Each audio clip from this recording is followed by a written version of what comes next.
Oke,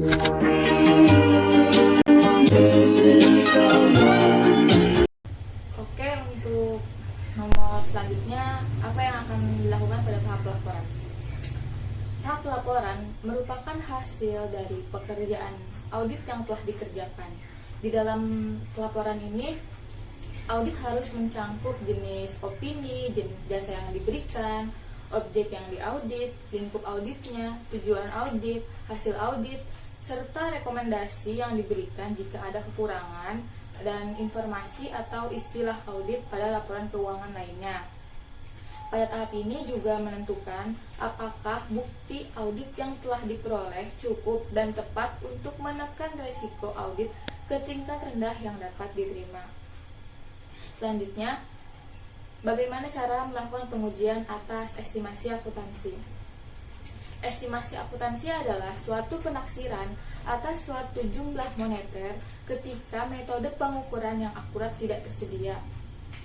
Kemudian ada beberapa cara untuk mengujinya. Yang pertama, mempertimbangkan asersi yang terkandung dalam laporan keuangan untuk menentukan kebutuhan akan estimasi.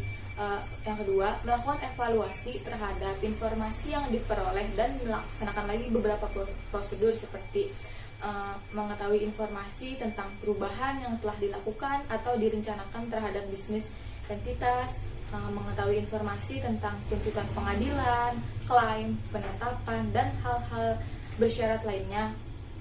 Selanjutnya, menentukan informasi yang berasal dari pembacaan notulen rapat direksi, pemegang saham, dan komite yang tersedia. Dan selanjutnya, mencari informasi yang terdapat dalam laporan pemeriksaan. Dan tahap yang ketiga yaitu meminta keterangan dari manajemen tentang adanya keadaan yang mungkin akan memusatkan petunjuk mengenai perlunya membuat estimasi akuntansi. Lalu nomor selanjutnya, bagaimana cara melakukan pengujian atas transaksi pihak berelasi? Yang pertama, itu auditor harus melaksanakan prosedur audit yang sesuai dengan prosedur. Auditor juga wajib mempertimbangkan kerentanan laporan keuangan terhadap salah saji. Yang kedua, auditor wajib menanyakan kepada manajemen tentang identitas pihak terkait, sifat hubungan antara entitas dan pihak terkait, dan apakah entitas melakukan transaksi dengan pihak terkait. Nah, yang ketiga, auditor juga wajib waspada ketika menginspeksi catatan atau dokumen mengenai pengaturan atau informasi lainnya. Yang keempat, auditor wajib menanyakan tentang sifat transaksi dan apakah pihak terkait juga ikut terlibat dalam pelaksanaannya. Dan yang kelima, auditor wajib mengidentifikasi dan menilai resiko salah saji material terkait dengan hubungan atau transaksi pihak terkait dan menentukan apakah masing-masing risiko tersebut termasuk risiko yang signifikan. Lalu, nomor selanjutnya, bagaimana cara melakukan pengujian atas peristiwa kemudian? Pertama, pelajarilah notulen rapat pemegang saham, dewan komisaris, dan komisi-komisi yang dibentuk dalam periode setelah tanggal neraca. Yang kedua, melakukan perbandingan antara tanggal neraca auditan sampai dengan tanggal-tanggal penerbitan laporan audit. Yang ketiga, mengadakan wawancara dengan pimpinan perusahaan klien mengenai peristiwa yang kemungkinan berdampak material terhadap penyajian laporan keuangan. Yang keempat, melakukan wawancara dengan penasihat hukum klien. Yang kelima, mereview penagihan piutang usaha yang terjadi setelah tanggal neraca. Dan yang terakhir, mereview juga transaksi yang material jumlahnya yang telah dicatat dalam laporan keuangan. Nomor selanjutnya, bagaimana cara melakukan pengujian atas kelangsungan usaha? Yaitu dengan cara melakukan identifikasi dan menilai apakah terdapat isu mengenai keberlangsungan usaha atau going concern dari klien. Secara garis besar, terdapat dua aspek kriteria dalam menilai kelangsungan usaha klien. Yang pertama, kita bisa melihat aspek keuangannya seperti memeriksa ekuitas perusahaannya, apakah hutang berjalan lancar atau tidak. Yang kedua, itu memeriksa aspek operasional perusahaannya. Nomor selanjutnya, dalam menggunakan metode sampling audit, sebutkan kapan dapat menggunakan metode tersebut dan ceritakan prosesnya. Sampling audit sendiri dapat diterapkan baik untuk melakukan pengujian pengendalian maupun pengujian substantif. Sampling audit banyak diterapkan dalam prosedur yang pengujiannya berupa vouching, tracing, dan konfirmasi. Sampling audit ini juga digunakan jika waktu dan biaya tidak memungkinkan untuk memeriksa seluruh transaksi atau kejadian dalam suatu populasi. Populasi sendiri ini merupakan item yang harus diperiksa. Sub dari populasi ini disebut juga dengan sampel. Kedua pendekatan ini dapat dilakukan dalam audit karena tidak ada satu pihak pun yang dapat menjamin bahwa salah satu di antara keduanya lebih baik dari yang lain. Tahapan audit dari metode yang dapat dilakukan dari metode ini adalah yang pertama menyusun rencana audit, yang kedua menetapkan jumlah atau unit sampel, yang ketiga memilih sampel, yang keempat menguji sampel, yang kelima mengestimasi keadaan populasi, dan yang terakhir membuat simpulan hasil audit. Untuk nomor selanjutnya, untuk prosedur apa saja yang akan digunakan sampling, yaitu prosedurnya berupa vouching, tracing, konfirmasi, dan hal-hal yang lainnya yang memang harus diambil sampel dari populasi yang ada untuk akun transaksi tersebut.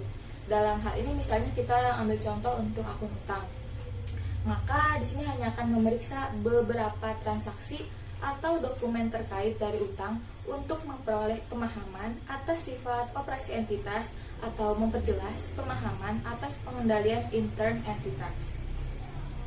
Nomor selanjutnya, buatkan opini akuntan publik untuk entitas selain opini wajar tanpa pengecualian karena ada kecurangan. Jadi opini yang bisa diberikan yaitu opini wajar dengan pengecualian atau OJP. Isinya yaitu kami tidak dapat memperoleh bukti audit yang cukup dan tepat untuk akun beban pokok penjualan sebesar 18,16 triliun pada tanggal 31 Desember 2018. Sebagai akibatnya, kami tidak dapat menentukan apakah diperlukannya penyesuaian terhadap angka-angka tersebut di atas.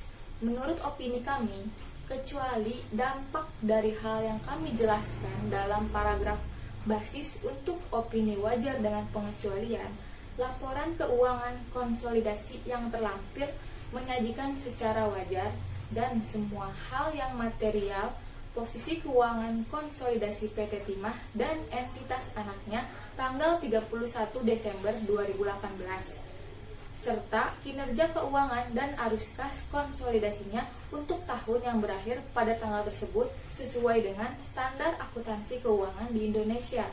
Nomor selanjutnya berkaitan dengan nomor sebelumnya, jika entitas menggunakan sub-etap, seperti apa bentuk opininya? Bentuk opininya yaitu, menurut opini kami, kecuali dampak dari hal yang kami jelaskan dalam paragraf basis untuk opini wajar dengan pengecualian, laporan keuangan konsolidasi terlampir menyajikan secara wajar dan semua hal yang material posisi keuangan konsolidasi PT Timah dan entitas anaknya tanggal 31 Desember 2018 serta kinerja keuangan dan arus kas konsolidasinya untuk tahun yang berakhir pada tanggal tersebut sesuai dengan standar akuntansi keuangan di Indonesia. Dan yang nomor terakhir, dalam kasus ini apakah melibatkan akuntan publik? Dan sebutkan salah satu unsur-unsur pelanggarannya.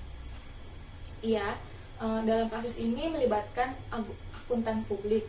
Akuntan publik telah melanggar beberapa unsur etika profesinya, seperti yang pertama, rasa tanggung jawab profesinya terhadap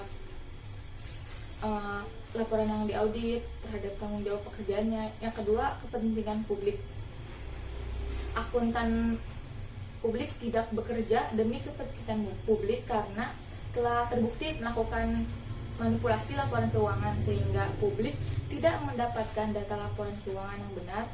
Yang ketiga, integritasnya. Yang keempat, objektivitasnya sehingga laporan tersebut hanya menguntungkan untuk pihak-pihak tertentu.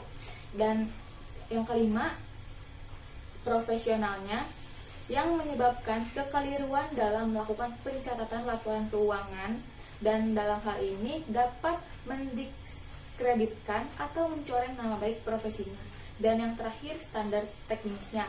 Akuntan tidak melaksanakan prinsip standar teknis karena tidak melaporkan laporan keuangan yang sesuai dengan standar akuntansi keuangan di Indonesia.